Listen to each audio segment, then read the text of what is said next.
നമ്മൾ കുരുമുളകും ഉപ്പും കൂടെ ചാലിച്ച് ഒരു പേസ്റ്റാക്കി എടുത്തിട്ടുണ്ട്. ഇനി ഇത് നമുക്ക് മുട്ടയിലൊന്ന് പുരട്ടി കൊടുക്കാം.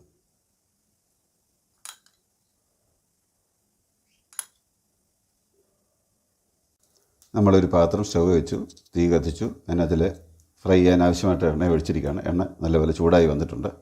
നല്ലപോലെ ചൂടായി വന്നതിന് ശേഷം നമുക്ക് മീഡിയത്തിന് ഹൈയിനും ഇടയ്ക്ക് തീ വെക്കണം. ഇനി നമുക്ക് ഈ മുട്ട എടുത്ത് മാവ് പുരട്ടി എണ്ണയ്ക്കകത്തിടുക.